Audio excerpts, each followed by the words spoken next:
Praise the Lord. ஸ்தோத்திரம்.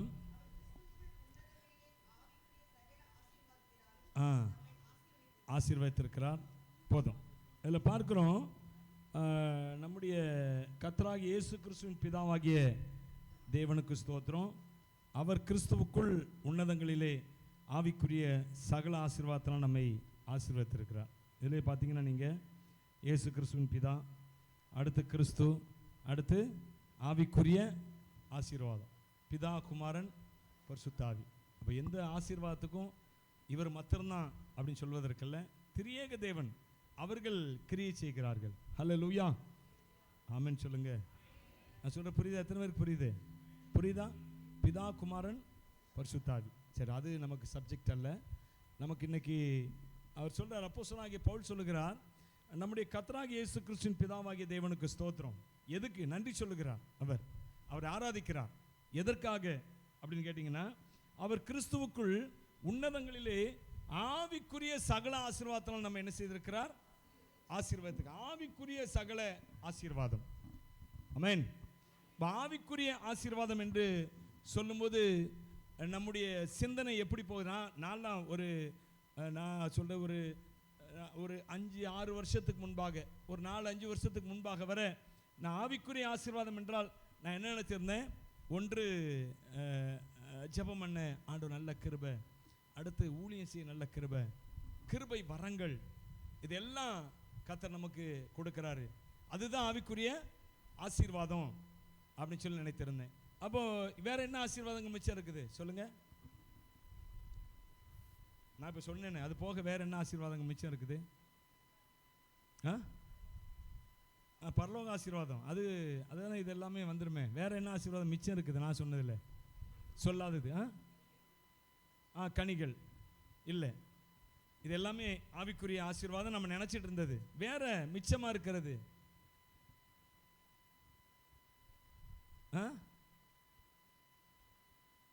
அப்போ நம்ம ஆவிக்குரிய ஆசீர்வாதம் நம்முடைய நினைவெல்லாம் எப்படி இருக்குன்னு கேட்டீங்கன்னா, நம்ம கனிகள், வரங்கள், ஊழியம் செய்கிற கிருபைகள், இப்படியாக நல்ல ஆவியில் நிரம்பின வாழ்க்கை, சந்தோஷம், சமாதானம், இப்படிப்பட்ட காரியங்களின் வாழ்க்கையில் நிறைந்திருந்தா இதுதான் என்னது? ஆவிக்குரிய ஆசீர்வாதம் என்பதாக நம்முடைய நினைவு. நான் அப்படி தான் நினச்சிட்டு இருந்தேன். 4-5 வருஷத்துக்கு முன்பு வர என்னுடைய நினைவெல்லாம் அப்படி தான் இருந்துச்சு. அவங்க உலகத்தில் எப்படி வாழ்ந்தாலும் சரி, இப்போ நீங்கள் புரிஞ்சிருப்பீங்கன்னு நினைக்கிறேன். உலகத்தில் சொல்லுங்க, எப்படி வாழ்ந்தாலும் சரி, நான் வசதியாக இருக்கலாம், அல்லது தரித்திரமாக இருக்கலாம், பொங்குகிற ஆசீர்வாதமாக இருக்கலாம், அல்லது நாளெல்லாம் குறையோடு அங்கே இங்கே அப்படி எடுத்து அங்கே எடுத்து இங்கே எடுத்து அதை எடுத்து இதில் தூக்கி. சில பேர் வாழ்நாளெல்லாம் என்ன செய்வாங்க தெரியுமா? அங்கேருந்து இங்கே பரட்டி போட்டு, இங்கேருந்து அங்கே பரட்டி போட்டு, ஒரு நகையை அடை வச்சு அதை வாங்க, திரும்ப அந்த நகையை அடை வச்ச நகையை திருப்புவதற்காக அங்கங்கே கடன் வாங்கி, கொஞ்சம் ரூபாய் சேரும், உடனே வேறு இடத்துல கடன் வாங்கி என்ன செய்வோம்? நகையை திருப்போம். வாழ்நாளெல்லாம் இப்படி தான், அப்படி வாழ்க்கை போய்கொண்டே இருக்கும். சில சமயங்களில் வர்றது வேறு விஷயம். நான் கூட இப்போது ஒரு சில நகைகளை நாங்கள் அடை வச்சுருக்கிறோம் எங்கள்கிட்ட தேவைக்காக. அதை நான் குறை சொல்லலை, அடை வைக்கிறது. ஆனால் வாழ்நாளெல்லாம் எப்படி இதுலேருந்து அதை தூக்கி போட, அதுலேருந்து இதை தூக்கி போட, இப்படி குறைவிலேயே வாழ்க்கை போய்கொண்டிருக்கிறது. ஆனால் ஆவிக்குரிய வாழ்க்கை நான் இப்போ சொன்னேன், அது எல்லாமே எப்படி இருக்குது? நல்லா ஜெபம் பண்ணுறேன், நல்லா பைபிள் வாசிக்கிறேன், நல்லா ஊழியம் செய்கிறேன், ஆவியில் நிரம்பி இருக்கிறேன், வரங்கள் வெளிப்படுகிறது, கனிகள் கிரியை செய்கிறது, எல்லாமே எனக்குள்ளே இருக்குது. ஆனால் உலக வாழ்க்கையில் எப்படி இருக்கிறேன்னா, நாளெல்லாம் தட்டுப்பாடோடு, வாழ்நாளை எல்லாம் வீணாளாய் வருத்தத்தோடு கழிப்பது ஏன்? வாழ்நாளை எல்லாம் வீணாளாய் வருத்தத்தோடு கழிப்பது ஏன்? வந்தவர் பாதம் சரணடைந்தால் வாழ்வித்து உன்னை சேர்த்துக் கொள்வார். வருவாய், தருணம் இதுவே, அழைக்கிறாரே நல்ல ஆண்டவர் இயேசுவண்டை. வருவாய், தருணம் இதுவே, அழைக்கிறாரே.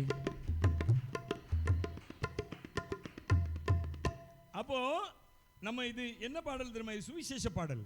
மற்றவனை சொல்லி கூப்பிடுறோம், வாழ்நாளெல்லாம் வீணாளாய் வருத்தத்தோடு கழிச்சிட்டு இருக்கிறியப்பா, எல்லாத்துலேயும் குறைவு, போராட்டங்கள், பிரச்சனைகள், இப்படியே வாழ்நாளெல்லாம் வருத்தத்தோடு போராட்டங்கள், பிரச்சனைகள் வரலாம்.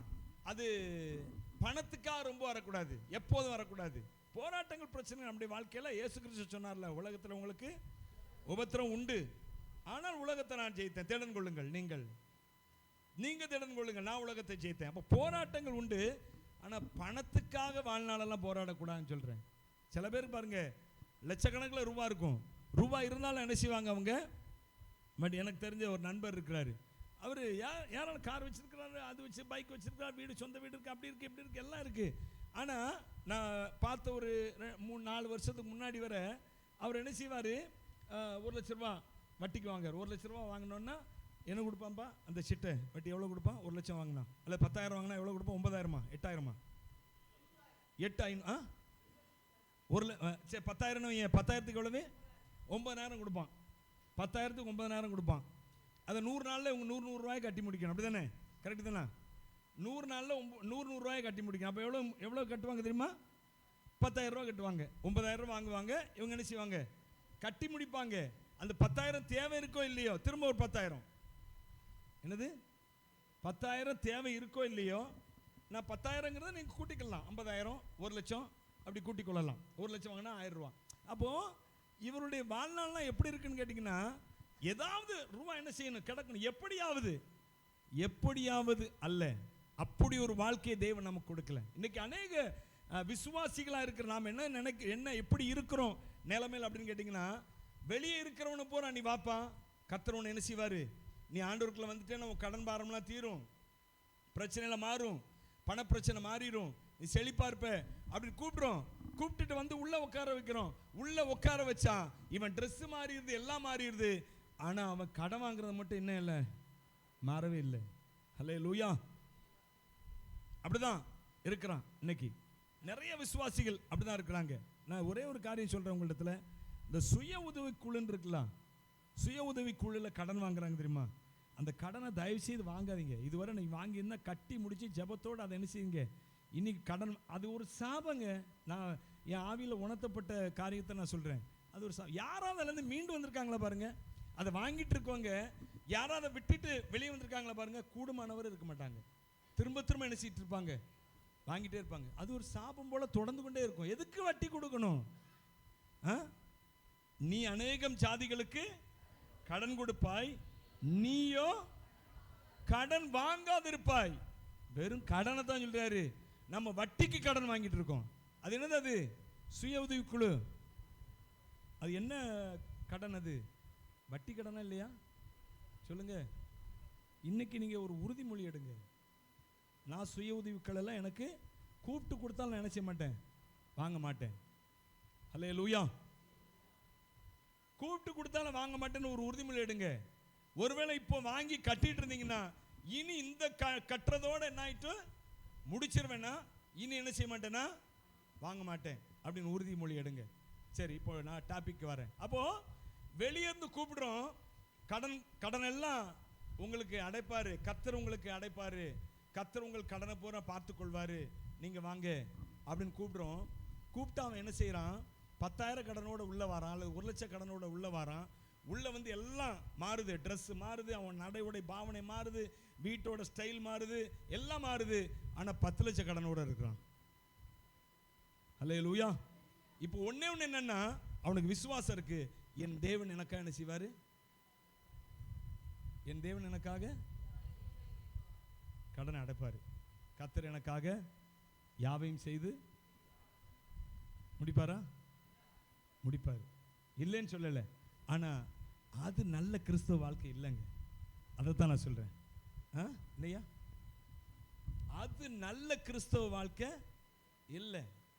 நீ அநேக ஜாதிகளுக்கு என்ன செய்வாய், நீ கடன் கொடுப்பாய், நீயோ கடன் வாங்காதிருப்பாய். இதுதான் வட்டிக்கு கடன் வாங்காத. நான் முக்கியமாக சொல்றேன், நானும் பேங்க்ல கடன் இருக்கு, அது வேற விஷயம். நான் பேங்க்ல வாடகை கொடுக்குறேன், வாடகைக்கு ஒரு வீட்டில் இருந்தேன், வாடகை கொடுக்குறேன், இப்போ வாடகை கொடுக்காம சொந்த வீட்டில் இருக்கிறேன். இந்த கடன் எப்போவுமே நமக்கு நான் ஒரு கால்குலேஷனோட போகிறேன். வீட்டு கடன் கண்டிப்பாக என்ன ஆகும், வீட்டோட மதிப்பு இடத்தோட மதிப்பு கூடும். ஒரு காலத்தில் நாம் இன்னொரு 10 வருஷம் கழிச்சு பார்த்தோன்னா நாம் கொடுக்குற வாடகை அந்த 10 வருஷத்தில் என்ன கொடுக்குமோ அதுதான் லோன் கட்ட போகிறோம். அல்லேலூயா. அது வேற விஷயம். அது கூட லோன் இல்லாமல் இருக்கிற ரொம்ப பெட்டர், சந்தேகம் இல்லாமல். எனவே சில பேர் வட்டிக்கு, அநியாய வட்டிக்கு கடன் வாங்கி அதை கட்டிக்கொண்டே இருக்கணும்னு பிரியப்படுறாங்க. அவங்க வாழ்க்கையில் அப்படி இருக்கணும்னு பிரியப்படுறாங்க.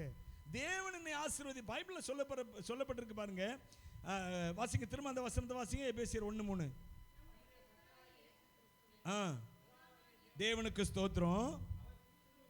அவர் கிறிஸ்துவுக்குள் உன்னதங்களிலே ஆவிக்குரிய சகல ஆசீர்வாதத்தினாலும் நம்மை ஆசீர்வதித்திருக்க. பைபிள்ல இது சொல்லப்பட்டிருக்கு பாருங்க.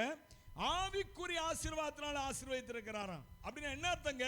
ஆவிக்குரிய ஆசீர்வாதம்னா நான் சொன்னேன் ஆரம்பத்தில், நல்ல ஜெபம் பண்றது, நல்ல பைபிள் வாசிக்கிறது, நல்ல தேவ பிரசன்னம், நல்ல ஊழியம் செய்யறது, நல்ல ஆவியின் கனி, நல்ல ஆவியின் வரங்கள், இது மாத்திரம்தான். ஆனா வீட்டுக்கு போனாலும் நாளைக்கு சாப்பாடு என்ன செய்ய. இன்னொரு என்னுடைய அன்பிலீஃபை நான் சொல்லிடுறேன் உங்களுக்கு. கொஞ்ச காலத்துக்கு முன்னாடி வர நான் உங்கள்கிட்ட சொல்லியிருப்பேன் பிரசங்கத்தை கூட. நான் குறைவில் இருந்தால் அது கர்த்தர் ஒவ்வொரு நாள் நடத்துறது நமக்கு அற்புதமாக இருக்கும். அது இதை விட ஆவிக்குரிய ரீதியாக பெரிய அற்புதம் என்று சொல்லி ஒருவேளை சொல்லியிருக்கலாம்னா. ஆனால் உண்மையாகவே பைபிள் நமக்கு அப்படி சொல்லலை. நம்ம பொங்கி வழிகிற ஆசீர்வாதத்துக்கு சொந்தக்காரர்கள். கரங்களை தட்டி அவரை ஸ்தோத்திரம் பண்ணுவோமா? அல்லேலூயா.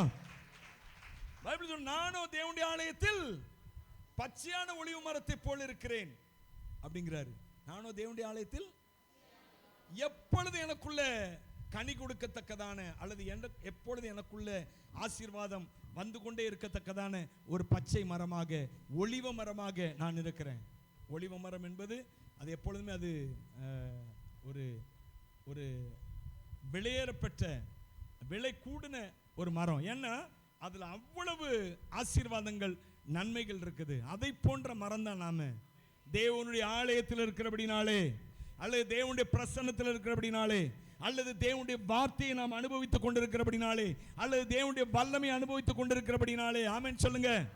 நீங்க வல்லமை அனுபவிக்கிறீங்களா? வல்லமை அனுபவிக்கிறீங்களா? ஆமா. நீங்க சபையில ஆராதிக்கும் போது தேவனுடைய வல்லமை என்ன செய்கிறது? உங்க மேல இறங்குது. உங்க மேல கர்த்தருடைய வல்லமை இருக்குது. கர்த்தருடைய வல்லமை இறங்கி வருகிறது. ஆமென். ஒருவேளை நீங்க உணராம இருக்கலாம். அல்லேலூயா. ஒருவேளை நீங்க உணராம இருக்கலாங்க. ஆனா கர்த்தருடைய வல்லமை, கர்த்தருடைய பிரசன்னம் உங்க மேல இறங்கி கொண்டு இருக்கிறது. அலையலையாய் வரும் ஆசீர்வாதம், அது தேவனின் ஆசீர்வாதம். அழைத்தவரில் நீ நிலைத்திருந்தால் என்றும் மாறாத ஆசீர்வாதம். ஆசீர்வாதங்கள், ஆசீர்வாதங்கள், ஆசீர்வாதங்கள், ஆசீர்வாதங்கள். அலையலையாய் வரும் ஆசீர்வாதம், அது தேவனின் ஆசீர்வாதம். அழைத்தவரில் நீ நிலைத்திருந்தால் என்றும் மாறாத ஆசீர்வாதம். எல்லாம் கை உயர்த்தி ஆசீர்வாதம். ஆசீர்வாதங்கள், ஆசீர்வாதங்கள், ஆசீர்வாதங்கள், ஆசீர்வாதங்கள். நான் எதுக்கு இந்த பாட்டு பாடினேன் தெரியுமா? நாம் ஆராதிக்கும் பொழுது நமது மத்தியிலே தேவனுடைய வல்லமை, தேவனுடைய பிரசன்னம் அலை அலையா இறங்கிக் கொண்டே இருக்கிறது. எத்தனை பேர் விசுவாசிக்கிறீங்க? ஆமென் சொல்லுங்களேன். ஆமென். ஹல்லேலூயா. அப்போ நாம் தேவனுடைய ஆலயத்தில் இருக்கிறோம், தேவனுடைய பிரசன்னத்தில் இருக்கிறோம், தேவனுடைய வல்லமைக்குள்ளா இருக்கிறோம், நாம தேவனுடைய வார்த்தைக்குள்ளா இருக்கிறோம். எனவே நாம் ஆசீர்வாதத்துக்குரியவர்கள். நமக்குள்ளிருந்து ஆசீர்வாதங்கள் வெளிப்பட்டு கொண்டே இருக்கணும். பொங்கி வழிகிற ஆசீர்வாதம் எனக்குள்ள இருக்கிறது. இப்போ ஆவிக்குரிய ஆசீர்வாதம் என்பதற்கு வருவோம். ஆவிக்குரிய ஆசீர்வாதம் என்றால் நாம் ஆவியில நிரப்பப்படுவது, அல்லது ஆவியில தேவனுடைய ஆசீர்வாதங்களை பெற்றுக்கொள்ள. நீங்க ஒரு வசனத்தை எடுத்து வாசிங்களேன். 1 யோவான் புஸ்தகத்தில் 4ஆம் அதிகாரம் 13ஆம் வசனம். 1 யோவான் 4:13.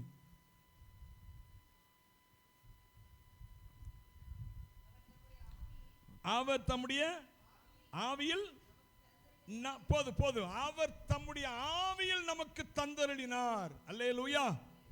அவர் தம்முடைய ஆவியில் நமக்கு தந்தருளினார். அப்படின்னு என்ன அர்த்தம்? அவர் கொடுக்கிற எல்லாமே முதல்ல எங்க கொடுக்கிறாரு கேட்டீங்கன்னா ஆவியில தான் கொடுக்கிறாரு. ஏன் அவர் சொல்றாரு உன்னதங்களிலே ஆவிக்குரிய சகல ஆசீர்வாதத்தினால் நம்ம நிறைத்திருக்கிறார் என்று சொல்லி ஏன் அப்போஸ்தலனாகிய பவுல் சொல்றார், நீ ஆவிக்குரிய ஆசீர்வாதத்தில் இருந்து இருந்து பட்டினி கிடந்து செத்துப்போ அப்படிங்கிறக்கா சொல்லல. அவரு சொல்றாரு தெரியுமா, உனக்குள்ள ஆவிக்குரிய ஆசீர்வாதம் ஆவியில நீ பெற்றுக்கொள்ளும் போது சகல விதமும் ஆசீர்வதிக்கப்படுகிறது. ஹல்லேலூயா. அப்போஸ்தலனாகிய யோவான் 3ஆம் நிருபத்தில் அவர் சொல்றாருல, பிரியமானவனே உன் ஆத்துமா வாழ்கிறது போல நீ எல்லாவற்றிலும் வாழ்ந்து சுகமா இருக்கும்படி வேண்டுகிறேன் அப்படிங்கிறார். உன் ஆத்துமா, அப்போ ஆத்துமாவில இருந்து அல்லது ஆவியில இருந்தா நம்முடைய ஆசீர்வாதங்கள் நமக்கு வெளியே வருது. ஹல்லேலூயா. இது வெளியே சரீரம். முதல்ல எங்க ஆசீர்வாதம் ஆவிக்குரியவர்களாகி நமக்கு. அதனால தான் எப்பவுமே சொல்றது, உங்க ஆவிக்குரிய வாழ்க்கையை ஸ்டடி பண்ணுங்க. ஹல்லேலூயா.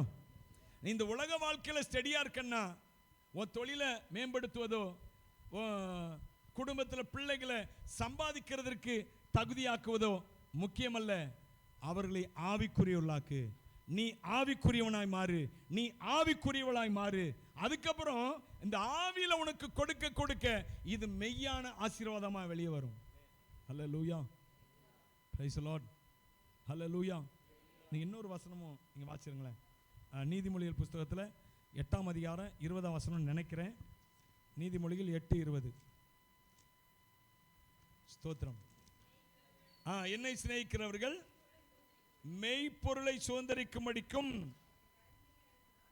நிரப்பும்படிக்கும் அவர் சொல்றார் பாருங்க. என்னை சிநேகிக்கிறவர்கள் முதல்ல என்ன செய்யறாங்க?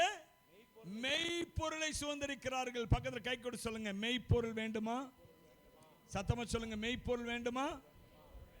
மெய்ப்பொருளை கர்த்தர் ஆசீர்வதிக்கிறார். அப்படின்னா என்ன அர்த்தம்?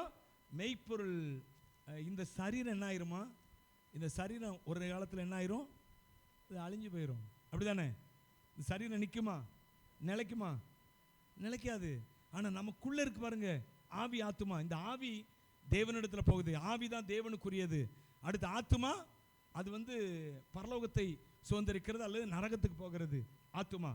அப்போ இந்த ஆவி ஆத்துமா தான் மெய்ப்பொருள். குறிப்பா ஆவி இந்த இடத்துல பார்த்தோம்னா நமக்குள்ள இருக்கிற அப்ப ஆவியானவர் யார் அவர் மேல் அன்பு செலுத்துகிறார், கர்த்தர் யார் அவர் மேல் அன்பு செலுத்துகிறார்களோ அவருடைய மெய்ப்பொருளை ஆசீர்வதிக்கிறார். சொல்லுங்க, மெய்ப்பொருள்.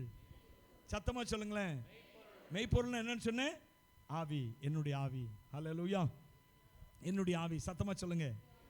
மெய்ப்பொருள் என்பது என்னுடைய ஆவி. ஆவிக்குரிய ஆசீர்வாதம். தேவன் ஆவியா இருக்கிறார். அவர் எனக்குள்ள. இன்னொரு வசனம் கூட நீங்க வாசிங்களேன். நம்முடைய ஆசீர்வாதம் மெய்யா எங்க வருகிறது என்பது குறித்தான ஆதியிலிருந்து சொல்லப்படுகிற ஒரு வசனம். கலாத்தியர் 3:14 வாசிங்க. கலாத்தியர் 3:14. கிறிஸ்து இயேசுவினால் இதுல 2 காரியத்தை பார்க்கிறோம் பாருங்க. என்னெல்லாம் தெரியுமா? ஒண்ணு ஆபிரகாமுக்கு சொன்ன ஆசீர்வாதம், அடுத்து ஆவியை குறித்த வாக்குத்தத்தம். ஹல்லேலூயா. சொல்லுங்க, ஆபிரகாமுக்கு சொன்ன ஆசீர்வாதம் என்னாச்சு? சத்தமா சொல்லுங்க. ஆபிரகாமுக்கு சொன்ன ஆசீர்வாதம், ஆபிரகாமுக்கு கொடுத்த ஆசீர்வாதம் ஒண்ணு. இன்னொன்னு ஆவியை குறித்து சொல்லப்பட்ட வாக்குத்தத்தம். ஹல்லேலூயா. இது ரெண்டையும் இணைச்சிங்கன்னா என்ன அர்த்தம் கேட்டீங்கன்னா, ஆபிரகாமை எப்படியெல்லாம் கர்த்தர் ஆசீர்வதித்தாரோ அப்படியெல்லாம் ஆவியின் சந்ததி வருது பாருங்க. ஆவியின் சந்ததி யார் தெரியுமா?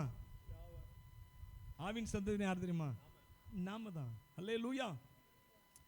ஆவியின் சந்ததி, ஆவிக்குரிய சந்ததி. அந்த சந்ததிக்கு ஆபிரகாம் ஆசீர்வாதங்கள் எல்லாம் அவர் மேல் நிறையும். நான் ஏற்கனவே ஆபிரகாமின் ஆசீர்வாதத்தை குறித்து நிறைய சொல்லியிருக்கிறேன். நீங்கள் எடுத்து வாட்சி பார்த்தீங்கன்னா ஆதியாகமத்தின் புஸ்தகத்தில் 12ஆம் அதிகாரத்தில் 1லேருந்து கிட்டத்தட்ட ஒரு 5-6 வசனங்கள் வாசிங்கன்னா அதில் கர்த்தர் ஆசீர்வாதம், நான் உன்னை ஆசீர்வதித்து உன் பேரை பெருமைப்படுத்துவேன், நீ ஆசீர்வாதமாக இருப்பாய் அப்படிலாம் 7 விதமான ஆசீர்வாதங்களை ஆபிரகாமுக்கு கர்த்தர் சொல்லுகிறார். அந்த 7 விதமான ஆசீர்வாதங்களும் ஆபிரகாம் வாழ்க்கையில அப்படியே பலித்தது. அல்லேலூயா. இப்போ அதே ஆசீர்வாதம் நம்முடைய வாழ்க்கையில பலிக்கும்படியாகத்தான் ஆவிக்குரியவர்களாக நம்மை தெரிந்து கொண்டிருக்கிறார். சொல்லுங்க, நம்மை தெரிந்து கொண்டிருக்கிறாருங்க.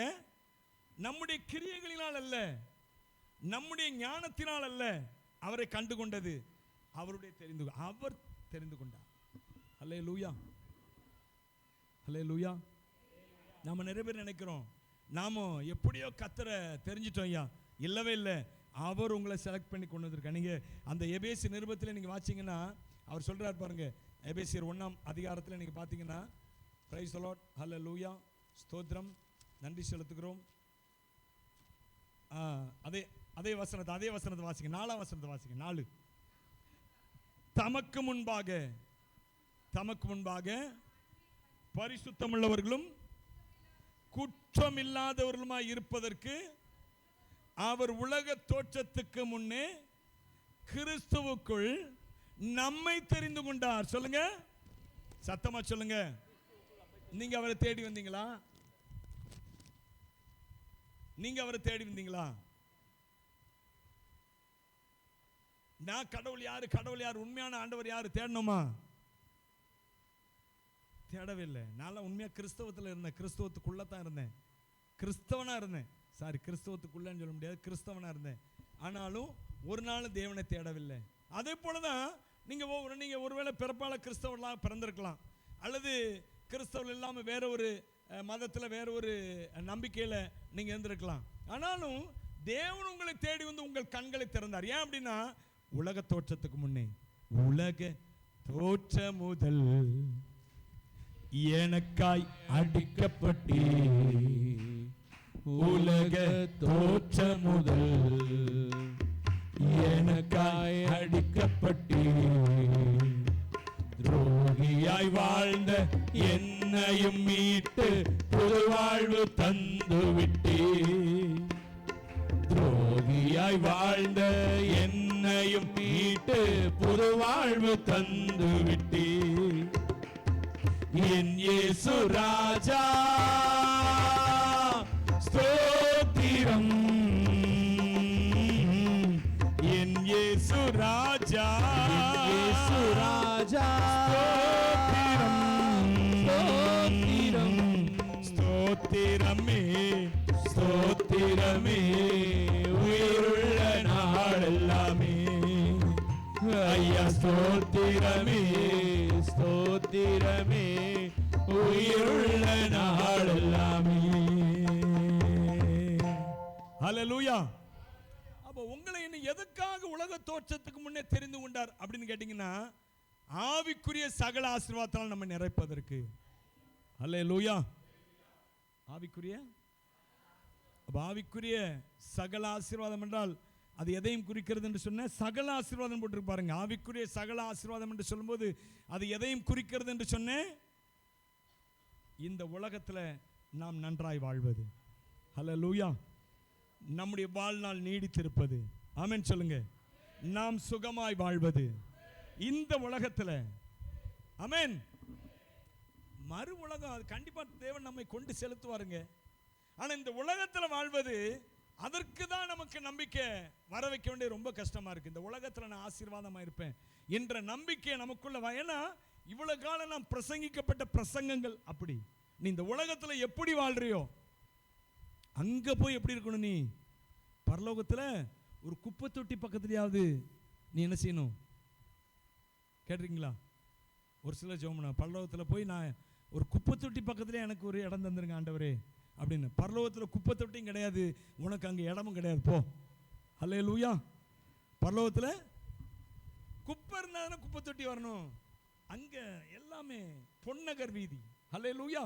பொன்னகர் வீதி பளிங்கு கற்கள் எங்கும் சொல்லித்திடுதே.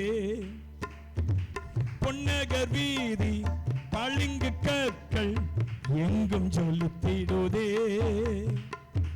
கர்த்தரே வெளிச்சம் இருளோ இல்லை, மகிமை நிறைந்த மாநகரம். கர்த்தரே வெளிச்சம் இருளோ இல்லை, மகிமை நிறைந்த மாநகரம், பரலோக இன்பம், பேரின்ப கீதம், பாவமில்லா ராஜ்யம்.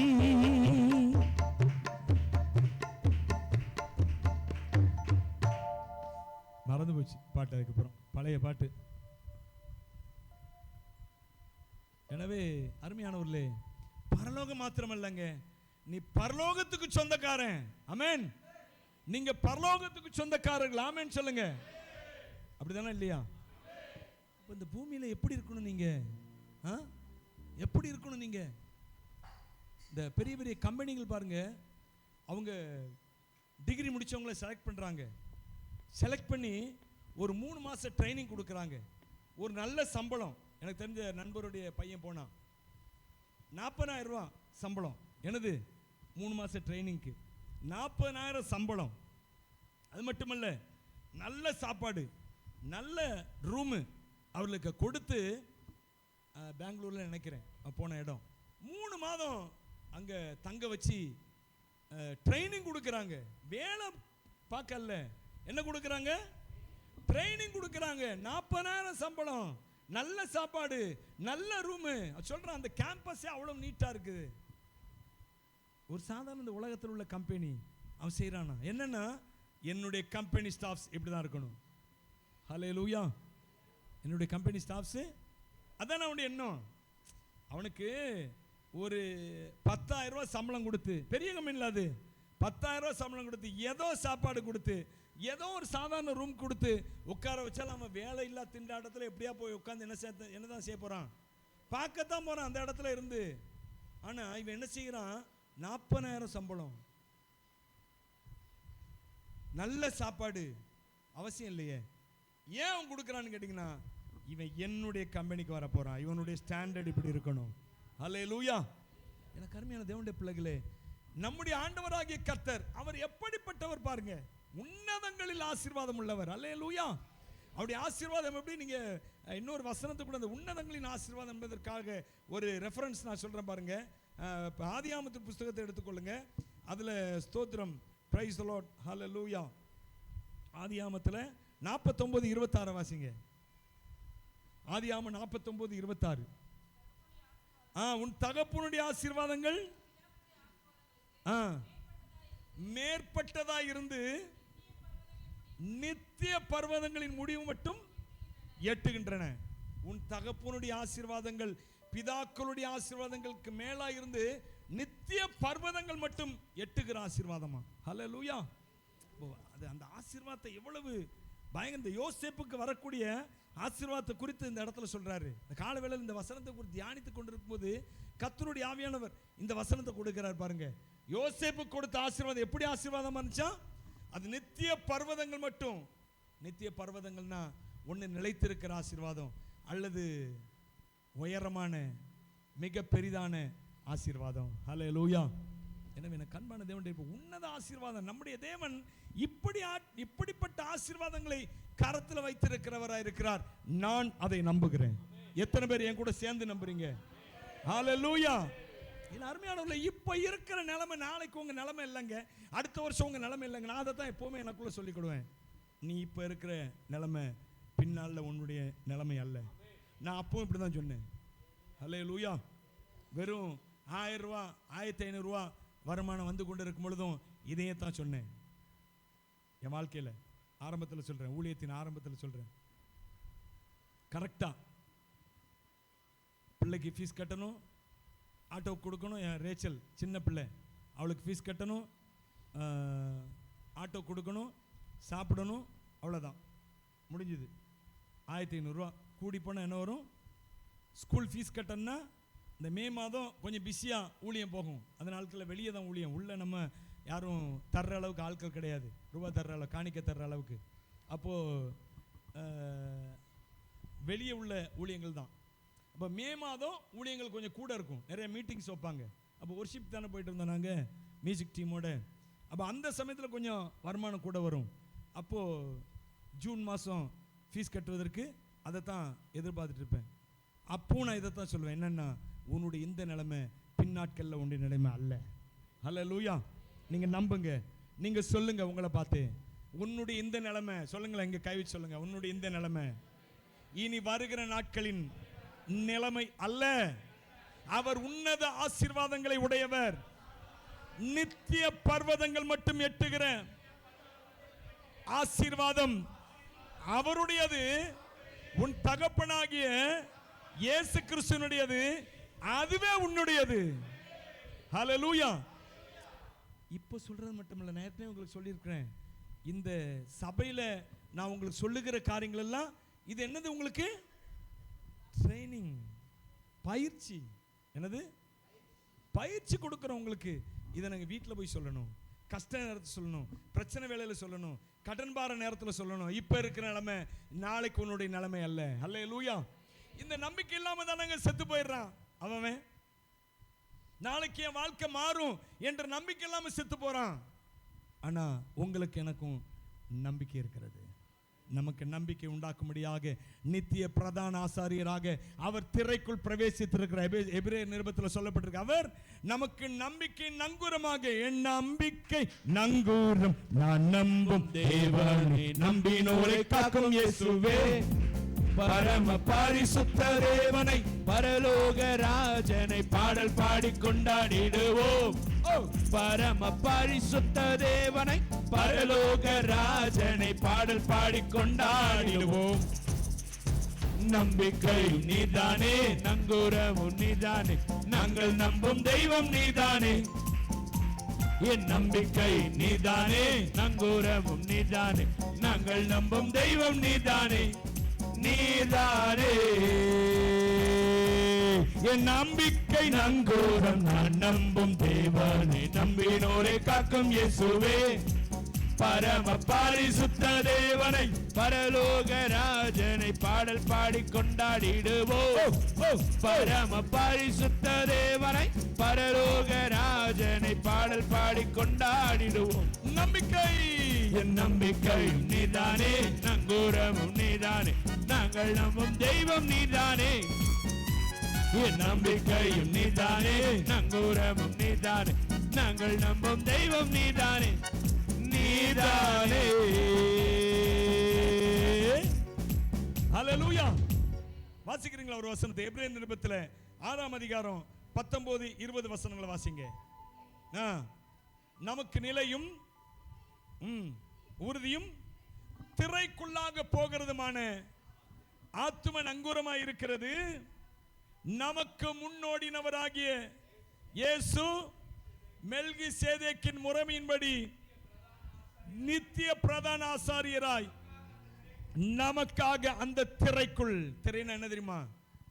திரைனா என்னது? என்னது சொல்லுமா? பரலோகம். ஹல்லேலூயா. எதுக்குங்க பரலோகத்துக்கு எதுக்கு பிரவேசித்திருக்கிறார்? அங்க போய் நமக்காக பேசிக்கொண்டே இருக்க. ஹல்லேலூயா. நமக்கான காரியங்களை அங்கிருந்து அவர் செயல்படுத்துகிறாருங்க. இன்னொரு வசனத்தை கூட வாசிங்களா? அதுக்கு முந்தின வசனம் 18. நமக்கு முன் பற்றி கொள்ளும்படி அடைக்கலமாய் ஓடி வந்த நமக்கு, சொல்லுங்க, அடைக்கலமாய் ஓடி வந்த எனக்கு. சத்தமா சொல்லுங்க, அடைக்கலமாய் ஓடி வந்த எனக்கு. எத்தனை பேர் நீங்க இயேசு அடைக்கலமா கொண்டு இருக்கிறீங்க? ஆமென். நமக்கு தான் அடைக்கலம் அவர் தான். உலக மனுஷனை நம்பணும்னா அடைக்கலமா கொண்டோம்னா வேஸ்ட். பாருங்க, இன்னைக்கு நேற்று நைட்டு அந்த நடிகர் விஜய் ஒரு இது நடத்தினார், மாநாடு. எங்க? கரூர்ல. 36 பேர் செத்து போயிட்டாங்க அந்த மாநாடு. எத்தனை பேர் நீங்க கேள்விப்பட்டீங்கன்னு தெரியல. இப்போ 39 ஆயிட்டா. காலையில் நியூஸ் பார்த்தோம், ஒரு 7 மணிக்கெல்லாம் பார்த்தோம், 36 பேர் செத்துருந்தாங்க, இப்போ 39 பேராம். அது சொல்றாங்க. எதுக்குமா நீங்க வந்தீங்கன்னா அவரை பார்க்க வந்தோம். என்னது? எத்தனை படத்தில் வந்துட்டே இருக்கிறாரு, பார்த்துட்டு போயிட்டே இருக்கலாமே. பிள்ளை, சின்ன சின்ன பிள்ளைங்களா, சின்ன பிள்ளைங்க எத்தனை? 12 சின்ன பிள்ளைங்க செத்து போச்சுங்க. மனுஷனை நம்புற நம்பிக்கை இப்படிதான் ஆகும். மனுஷன் மேல ஒரு இது வைக்கிறாங்க பார்த்தீங்களா, மரியாதை, கணம். எதுக்குன்னு கேட்குறேன். அவ்வளோ கூட்டத்தில் 10,000 பேர் 15,000 பேர் இருக்கிற இடத்துல 25,000 பேர் வந்திருக்காங்க. 25,000 பேர் இங்கே ஃபுல்லாக போஸ்ட் ஒட்டி, இயேசு உங்களை ஆசீர்வதிக்க நீங்கள் வாங்க அப்படின்னு கூப்பிட்டா வருவானா? வரமாட்டான். ஹல்லேலூயா.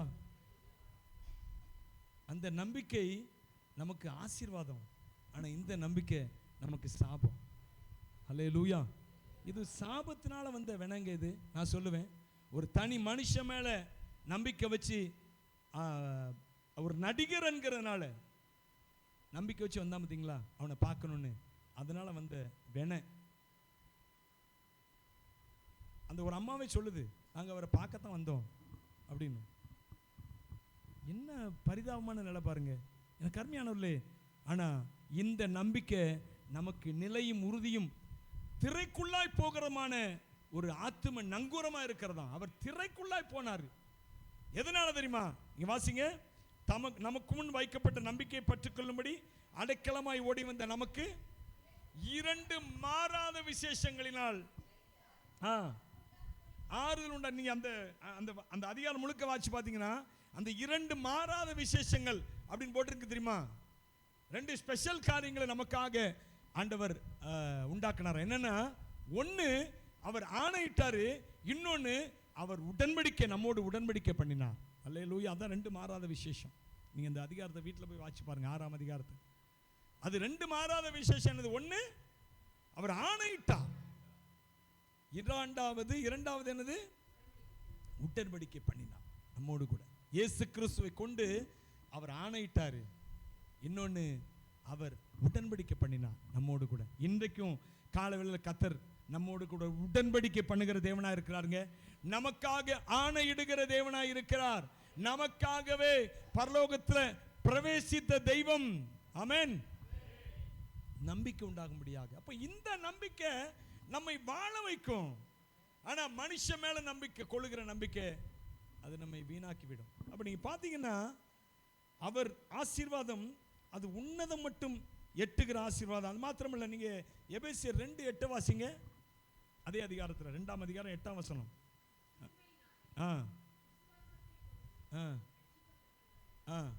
போதும் சாரி, 1ஆம் அதிகாரம் 8ஆம் வசனம். அந்த கிருபையை சகல ஞானத்தோடும் பெருக பண்ணினார். என்னது? அந்த கிருபை என்ன செய்தாராம்? அவர் அந்த கிருபையை பெருக பண்ணினாராம்.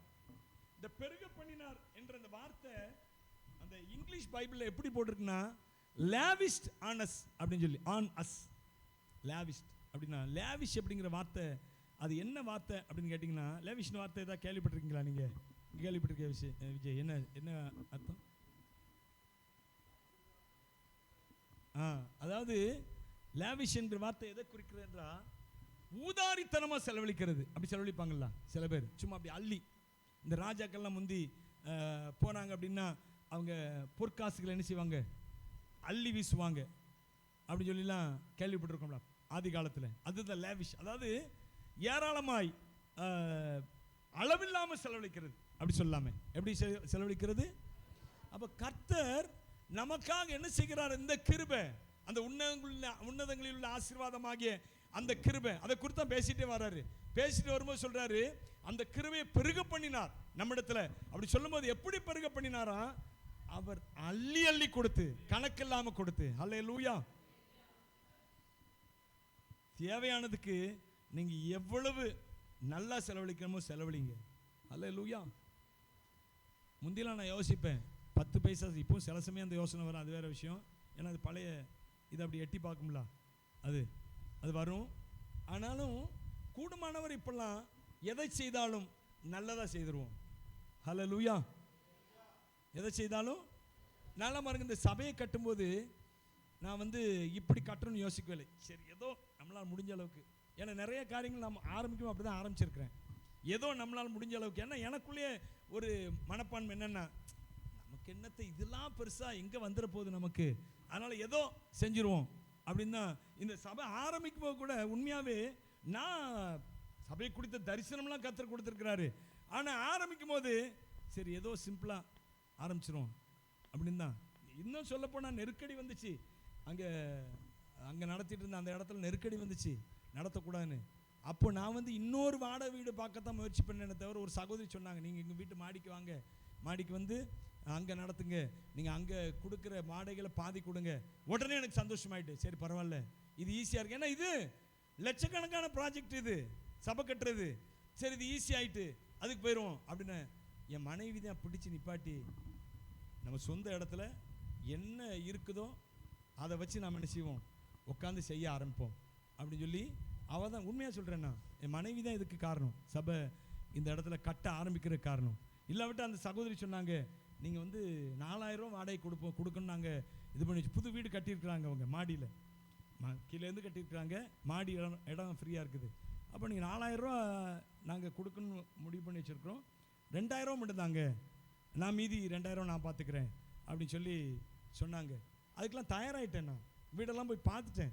ஆனால் மனைவி தான் சொன்னா, போகவே கூடாது, சொந்த இடத்துல போய் என்ன செய்கிறோம், நாம் உட்காந்துருவோம், கர்த்தர் ஏதாவது செய்வார் அப்படின்னு சொல்லி. சில வேளைகளில் நாம் விசுவாசத்தில் சோர்ந்து போகும்போது கர்த்தர் இப்படி ஆட்கள் நமக்கு என்ன செய்கிறாரு, சுற்றி வைத்து நம்மை உற்சாகத்தில் கொண்டு போகிறார். அது நடக்குது ஊழியக்காரர்களுடைய வாழ்க்கையில். அப்போது அவங்க சொல்ல போய் தான் நாம் இந்த சபையை கட்ட ஆரம்பித்தோம். மற்றபடி ஆனால் பாருங்க, ஆண்டவர் ஏதோ பெயருக்காக கட்டுவோன்னு நினைச்சதை பெயருக்காக கட்ட விடலை. ஹல்லேலூயா.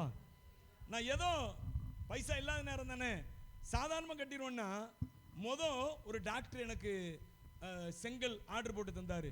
அவர் ஆர்டர் போட்டு தந்தது எப்படி போட்டு தந்தார்னா, நம்ம ஏதாவது இங்கே ஒரு 5 ரூபாய்க்கு 5.50க்கு ஏதாவது செங்கல் கிடச்சா, செங்கல் என்னன்னு கேட்டிங்கன்னா அது ஷேப்லெஸ் இருக்குது.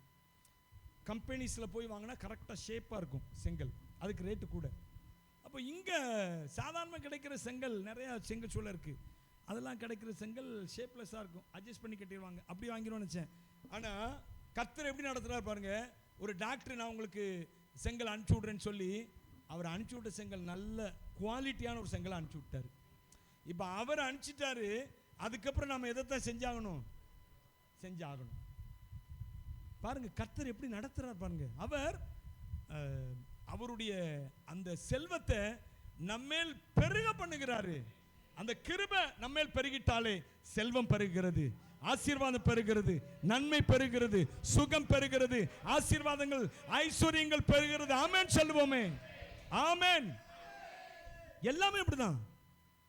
கதவு ஏதாவது ஒரு இரும்பு கதவு போட்டுருவோம், ஏன்னா இரும்பு கதவுன்னா ரேட்டு கம்மி இல்லை, போட்டுருவோம்னா. எங்கள் மச்சினர் வந்தார், என் ஒய்ஃபோட அண்ணன் வந்தார், அவர் பெரிய கோடீஸ்வரர், அங்கே மதுரையில் இருக்கிறாரு. அவர் வந்தார், வந்து அவருக்கு சபை, ஏன்னா அவர் ஏற்கனவே இந்த சபைக்காக கொஞ்சம் ரூபா கொடுத்துருந்தார், சபை கட்டுறோன்னு கேள்விப்பட்ட உடனே சரி அவருக்கு காமிப்போம், ஏன்னா ரூபா கொடுத்துருக்குறாரு, காமிப்போன்னு சொல்லி கூப்பிட்டு வந்தோம். கூப்பிட்டு வந்து வேறு எந்த எதிர்பார்ப்பு இல்லை, ஏன்னா அப்படிலாம் செய்ய மாட்டாங்கன்னு தான். ஏன்னா அவருக்கு வந்து பெந்தகோஸ்துன்னா அவ்வளோ ஒரு எதிர்ப்பாக பார்ப்பார் நம்மளை. இன்றைக்கி அப்படி தான், அவர் அப்படி ஒரு எதிரி மாதிரி நம்ம பார்ப்பார், அப்படி ஆள் அவர். அப்போ அவரை கூப்பிட்டு வந்தோம், கூப்பிட்டு வந்து காட்டினோம், சரி நல்லா இருக்கு அப்படின்ட்டு. இதெல்லாம் எப்படி கதவுலாம் என்ன போட போகிறீங்க, இரும்பு கதவு தான் போட போகிறோம், நான் மரத்தை வாங்கி தந்துடுறேன், நீங்கள் மரக்கதவை போட்டுருங்க அப்படின்ட்டாரு. அவர் கிட்டத்தட்ட 2.5 லட்சம் அது கொடுத்தாரு. யோசிச்சு பாருங்க, எதிர்ப்புன்னா அவர் அவ்வளோ எதிர்ப்பு. நம்ம ஆவிக்குரிய ஜபம் பண்ணாலே அவர் நிற்க மாட்டார், சில வேலை இல்லை அப்படி போயிடுவார் அவர். இவங்க ஜபம் பண்ணுவாங்க அப்படின்னா பக்கத்தில் வர மாட்டார். அவர் வீட்டுக்கு இல்லை பக்கத்தில் வேற எங்கேயா போயிருந்தோம், அந்த இடத்துக்கு வந்தார் அப்படின்னா அப்படி ஒரு எதிர்ப்பானாலு அவர் லட்சக்கணக்கில் சபைக்காக கொடுத்து உதவுகிறாரு. அப்போ கர்த்தர் நம்மேல் கிருபை வச்சாரு. அவருடைய கிருபை என்ன செய்கிறது, நம்மை சகல விதத்தில் பெருக பண்ணுகிறது. பாடணும்ல காலையில், கிருபை இரக்கம் நிறைந்தவோ கிருபாசனம் தோன்றுதே, தருணம் இது நல்ல சகாயம் பெற்றிட ஏற்றதுவே, கிருபையே பெருகுதே, கல்வாரியினின்று பாய்ந்திடுதே, என்னுள்ளம் நன்றியால் பொங்கி வழியுதே, என்னையின் பாக்கியமிதே, என்னுள்ளம் நன்றியால் பொங்கி வழியுதே, என்னையின் பாக்கியமிதே. நம்பலவீனத்தில் அவர் நல்கிடுவார் பரிபூரணமாய், நாளும் நமக்காகவே அவர் ஜீவிப்பதால், கிருபையே பெருகுதே, கல்வாரியின்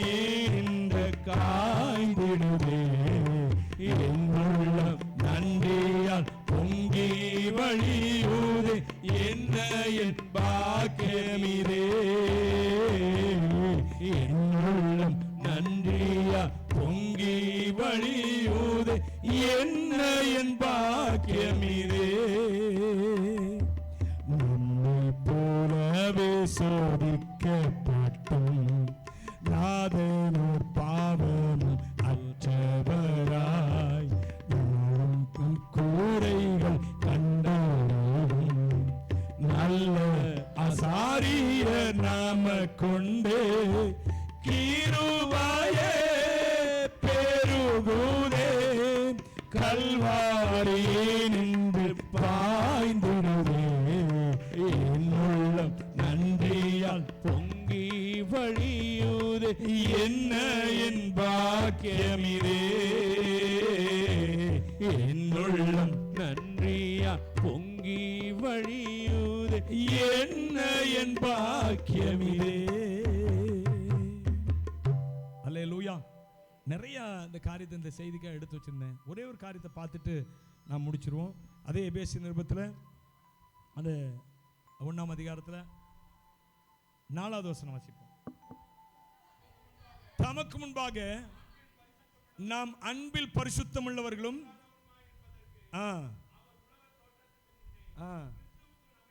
தெரிந்து கொண்டார். போதுங்க, அவருக்குள்ள நாம் பரிசுத்தம் உள்ளவர்களா இருக்கிறோம். எல்லாரும் சொல்லுங்களேன், சத்தமா சொல்ல மாட்டீங்களா?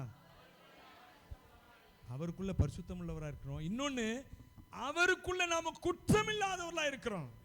ஹல்லேலூயா. இந்த ஆசீர்வாதம், அந்த கிருபை நம்ம மேல் பெருகுவதற்கு நாம் எப்படி பெருகுதுன்னு சொன்னேன்? கர்த்தர் மேல எப்படி பெருக பண்ணுகிறாரு? ஒரு ஊதாரித்தனமான ஒரு செலவழிக்கிறது போல கர்த்தர் நம்ம மேல என்ன செய்கிறார்? கிருபையை, அதாவது ஏராளமா அள்ளி அள்ளி அள்ளி அள்ளி அள்ளி அள்ளி கொடுக்கிறார். இதுக்கெல்லாம் காரணம் என்னன்னு கேட்டீங்கன்னா, அதுவரை தடையா இருந்த ஒன்று நீக்கப்பட்டது. என்னன்னா, குற்றம், குற்ற மனப்பான்மை. நமக்குள்ள என்ன இருந்தது? குற்ற மனப்பான்மை இருந்தது. கர்த்தர் நம்மை தெரிந்து கொண்டார். எதற்காகனா, உங்களை குற்றம் இல்லாதவர்களாய் ஆக்கிட்டார். அப்படி அல்ல, நீங்க குற்றம் இல்லாதவர்கள் என்று சொல்லி அவர் நமக்கு பேரிட்டு நம்மை தெரிந்து கொண்டார். ஹல்லேலூயா. அதுதான் காரணம். நம்ம மேல எப்படி இப்படி கிருபை அள்ளி அள்ளி இறக்கிறாரு. நீங்க உங்களுடைய ரட்சிப்பின் ஊற்றுகளிலிருந்து மொண்டு கொள்வீர்கள் அப்படிங்கிறாரு ஏசாயா புஸ்தகத்தில். என்னது? ரட்சிப்பின் ஊற்றுகளிலிருந்து மொண்டு கொள்வீர்கள் அப்படின்னு என்ன அர்த்தம்? அளவெடுத்து 1 லிட்டர் அப்படியா மொண்டு கொள்றேன்னு என்ன அர்த்தம்? அள்ளி அள்ளி ஊத்துறது. நம்ம ஆசீர்வாதம் அப்படிதான், ரட்சிப்பின் ஊற்றிலிருந்து. எப்படி இந்த ஆசீர்வாதத்துக்கு பேசிக் என்னன்னா, தேவன் நம்மை எப்படி மாற்றினார் தெரியுமா? குற்றம் இல்லாதவர்களாய் நம்மை தெரிந்து கொண்டார். ஹல்லேலூயா. உங்க குற்றத்தை எல்லாம் நீக்கி, அப்படி அல்ல, நீங்க எப்படி இருக்கிறீங்களோ அப்பவே உங்களை எப்படிதான் தெரிந்து கொண்டார் அவர்? நீ குற்றம் இல்லாதவன். ஹல்லேலூயா. என்னது? நீங்க ஏசாயால ஒரு வசனம் சொல்லுகிறது பாருங்க. அது எந்த இடத்துல இருக்கு எனக்கு சரியா இல்ல ஏசாயா 44 21 22 வசனங்கள் வாசிங்க. யாக்கோபே, இஸ்ரவேலே, இவைகளை நினை, நீ என் தாசன், நான் உன்னை உருவாக்கினேன். இஸ்ரவேலே, நீ என்னால் மறக்கப்படுவதில்லை. ஆண்டவர் சொல்றார் பாருங்க, உன் மீறுதல்களை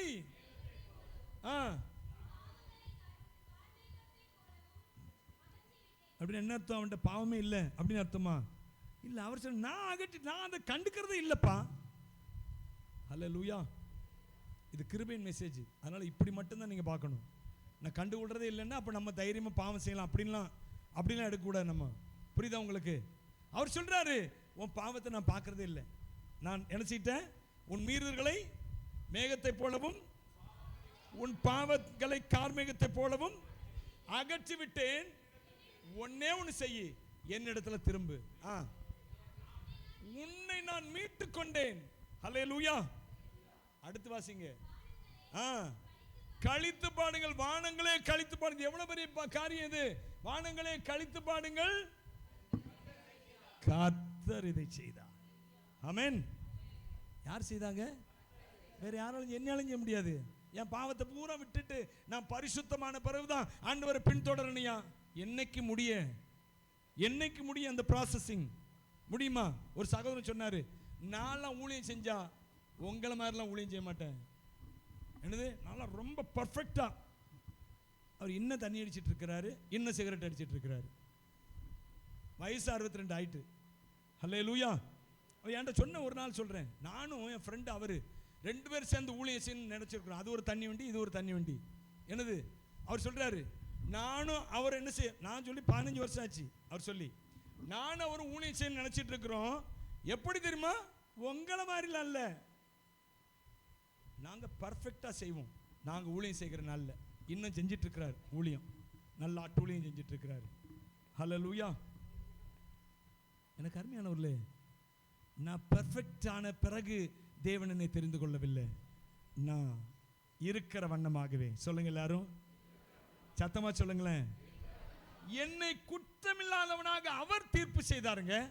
நான் குற்றமில்லாதவன் ஆயிட்டேன் அப்படின்னு யாராவது சொல்ல முடியுமா? நீங்க நல்லா சபைக்கு வரீங்க, ஆராதிக்கிறீங்க, தேவனுடைய பரிசுத்தத்தை விரும்புறீங்க, ஜெபம் பண்றீங்க, எல்லாம் செய்றீங்க, என்னிடத்துல ஒரு தவறு இல்லை, ஒரு குற்றம் இல்லை, யாராவது சொல்ல முடியுமா? கையை வைத்து காண்பீங்க பார்ப்போம். Please lift your hands. சொல்ல முடியுமா? எந்த தைரியத்தில் இங்க வந்து உட்கார்ந்துருக்கிறீங்க? என்ன தைரியம் உங்களுக்கு இங்க வந்து உட்கார? இது பரிசுத்த ஸ்தலம். ஹல்லேலூயா. இது என்னது? இது பரிசுத்த ஸ்தலத்தில் ஒரு பாவம் செய்கிற ஒரு தவறுல என்ன இருக்கிறேன்னு சொல்றேன். நான் குற்றம் இல்லாதவனால தைரியமா சொல்ல முடியல. எந்த தைரியத்தில் நீங்க வந்து ஆராதிக்கிறேன்? அடுத்து என்ன பார்த்து நான் கேட்கிறேன், எந்த தைரியத்தில் நீங்க வந்து பிரசங்கம் பண்ற? ஹல்லேலூயா, ஹல்லேலூயா. கையை வைத்து சொல்லுங்கம்மா, சொல்லுங்க ஐயா எல்லாரும். ஆண்டவர் சொல்றாரு, நான் உன்னை குற்றமற்றவன் ஆக்கிட்டேன்ப்பா. என்னை தேடி இயேசு வந்தா, எந்த வாழ்வை மாற்றி விட்டார். என்னை தேடி இயேசு வந்தா, எந்த வாழ்வை மாற்றி விட்டார். ஹல்லேலூயா நான் பாடுவேன், ஹல்லேலூயா நான் பாடுவேன், ஆடிப்பாடி துதித்திடுவேன், நான் ஆடிப்பாடி துதித்திடுவேன். என்னை தேடி இயேசு வந்தார், எந்த வாழ்வை மாற்றி விட்டார். மகனானே மகனானே நான் மகளானே, மகனானே நான் மகளானேன். அப்பா பிதாவே என்று அழைக்கும் உரிமையை எனக்கு தந்தார். சத்தமா சொல்லுங்களேன், அப்பா பிதாவே என்று அழைக்கும் உரிமையை எனக்கு தந்தார். என்னை தேடி இயேசு வந்தார், எந்த வாழ்வை மாற்றி விட்டார். என்னை தேடி இயேசு வந்தார், எந்த வாழ்வை மாற்றி விட்டார். ஆவி தந்தார், ஆவி தந்தார், ஆவி தந்தார், ஆவி தந்தார், ஆவி தந்தார், ஆவி தந்தார்.